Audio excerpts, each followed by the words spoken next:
നമസ്കാരം, ഭാരത ലൈവിലേക്ക് സ്വാഗതം. കോൺഗ്രസിനും രാഹുൽ ഗാന്ധിക്കുമെതിരെ രൂക്ഷ വിമർശനങ്ങൾ നടത്തിയിരിക്കുകയാണ് കേന്ദ്രമന്ത്രിയും NDA സ്ഥാനാർത്ഥിയുമായ സ്മൃതി ഇറാനി. ഇത്തവണ പാകിസ്ഥാനുമായി ബന്ധപ്പെടുത്തിയാണ് സ്മൃതി ഇറാനിയുടെ വിമർശനം. പാകിസ്ഥാന്റെ പിന്തുണ നേടുന്നവർ ഭാരതം വിടേണ്ടതാണെന്ന് സ്മൃതി ഇറാനി തുറന്നടിച്ചു. അമേഠിയിൽ നടന്ന പൊതുറാലിയെ അഭിസംബോധന ചെയ്ത് സംസാരിക്കുന്നതിനിടയിലാണ് സ്മൃതി ഇറാനി ഇങ്ങനെ പറഞ്ഞത്. സ്വന്തം രാജ്യത്തെക്കാളേറെ പാകിസ്ഥാനെ സ്നേഹിക്കുന്നവരാണ് കോൺഗ്രസ് നേതാക്കൾ. പാകിസ്ഥാൻ നേതാക്കൾ ഇന്ന് രാഹുലിന് പിന്തുണ നൽകി സംസാരിക്കുന്നു. പക്ഷേ എനിക്ക് പാക് നേതാവിനോട് പറയാനുള്ളത്, നിങ്ങൾ ഭാരതത്തെക്കുറിച്ചോ അമേഠിയെക്കുറിച്ചോ ആശങ്കപ്പെടേണ്ട കാര്യമില്ല. നിങ്ങളുടെ രാജ്യം പാകിസ്ഥാനാണ്. അവിടെ നടക്കുന്ന സംഭവങ്ങളെക്കുറിച്ച് ബോധവാന്മാരാവുക. ഞാൻ നിങ്ങളോട് ഒരു കാര്യം കൂടി പറയാൻ ആഗ്രഹിക്കുന്നു. അമേഠിയിൽ പ്രധാനമന്ത്രിയുടെ നേതൃത്വത്തിൽ നിർമ്മിച്ച AK-203 റൈഫിളിന്റെ ഫാക്ടറി ഉണ്ട്.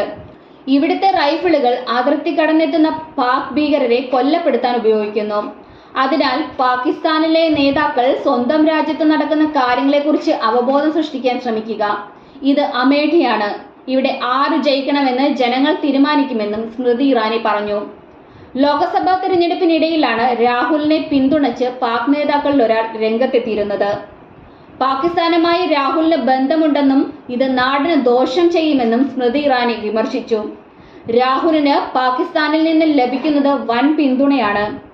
പാകിസ്ഥാനുമായുള്ള രാഹുലിന്റെ ബന്ധം എന്താണെന്ന് പറയണമെന്നും സ്മൃതി ഇറാനി തുറന്നടിച്ചിട്ടുണ്ട്. കഴിഞ്ഞ ദിവസമാണ് പാകിസ്ഥാനിലെ മന്ത്രിമാരിലൊരാളായ ചൗധരി ഫവാദ് ഹുസൈൻ രാഹുലിന് പിന്തുണ പ്രഖ്യാപിച്ചെത്തിയത്. പ്രധാനമന്ത്രി നരേന്ദ്രമോദിയെ പരാജയപ്പെടുത്തി രാഹുൽ രാജ്യവും അമേഠിയും സ്വന്തമാക്കട്ടെ എന്നായിരുന്നു അദ്ദേഹത്തിന്റെ പരാമർശം.